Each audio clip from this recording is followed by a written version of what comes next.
আবেদন দেখলাম যেখানে ডক্টর ইউনূসকে হিন্দুদের খুনি, হিন্দু গণহত্যার সাথে দায়ী ডক্টর ইউনূস সরকার এই নামে শিরোনাম করে রিপোর্ট করা হয়েছে।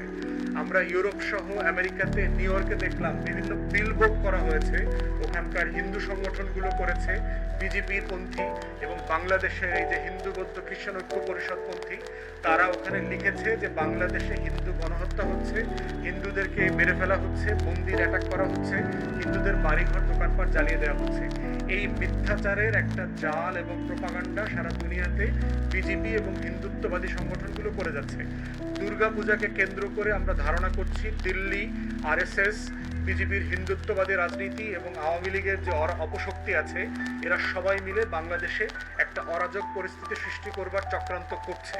আপনারা দেখবেন হিন্দু পুরোহিত মারা যেতে পারে যে কোনো সময়, দেখবেন অমুক একটা মন্দিরে ঢুকে হিন্দু যে পাদ্রী আছে, ব্রাহ্মণ পুরোহিত আছে, তাকে গলা কেটে মেরে ফেলছে, অথবা হিন্দু পুরোহিতের বাড়িতে আগুন লেগে গেছে, অথবা দেখবেন যে হিন্দু তীর্থযাত্রী ভেসে এক জায়গায় যাচ্ছিল, সেরকম 10টা মহিলাকে রেপ করা হচ্ছে, অথবা হিন্দু মন্দিরের বিল্ডিংটাকে লাগিয়ে দেওয়া হচ্ছে, আগুন দিয়ে পুড়িয়ে দেওয়া হচ্ছে।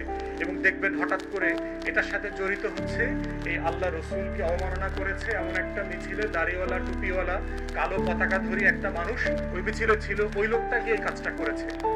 যে এই নাটকগুলো আমরা আশঙ্কা করছি, এই নাটকগুলো আমরা দুনিয়াতে বারবার দেখেছি।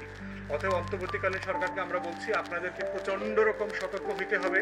রাষ্ট্রের টোটাল ইন্টেলিজেন্স ফোর্সকে আপনারা এইমুখী করেন, দুর্গাপূজাকে কেন্দ্র করে যেন দিল্লি এবং আওয়ামী লীগ কোনোভাবে অপশক্তি এবং অরাজকতা তৈরি করতে না পারে, সরকার যেন কোনোভাবে বিব্রত না হয়, এইটা আমরা দেখতে চাইব।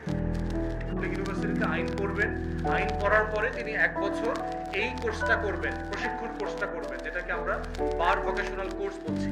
এইটা করার পরে হচ্ছে তাকে একটা টেস্ট করে তাকে আইনজীবী সনদ দিয়ে দিবে, একবারে শেষ। এবং এইটা হচ্ছে তাকে ট্রেন করা, আইনজীবী বানানো। মানে একটা ছাত্রকে তো আইনজীবী বানাইতে হবে। তিনি সাডেনলি গতকালকে ছাত্র ছিলেন, আজকে ঘুম থেকে উঠে যেহেতু আইন পাশ করে ফেলছেন, উনি কি উকিল হয়ে গেলেন? উকিল হন নাই তো, তাকে আইনজীবী বানাতে হবে। তাই শিক্ষানবিশ আইনজীবীরা যে আন্দোলন করছে, ওনারা আসলে পরীক্ষা নিয়ে বিরক্ত। এটা এই প্রসেসে আমরা সবাই গেছি। এখানে 5-6 বছর যদি লেগে যায় একটা মানুষের আইনজীবী হতে, এরপরে যে পরিমাণ টাকা বার অ্যাসোসিয়েশন এবং বার কাউন্সিলে দিতে হয়, যাদের আয় উপার্জন নাই, মামলা মোকদ্দমা নাই, তাদের জীবনটা আসলেই জাহান্নামের মতো হয়ে যায়। তাই তাদের প্রতি আমাদের সহানুভূতি আছে এবং আমরা চাচ্ছি সরকার, রাষ্ট্র, সুপ্রিম কোর্ট, বার কাউন্সিল তারা দায়িত্ব নিয়ে আইনের ছাত্রছাত্রীদেরকে আইনজীবী বানাবেন।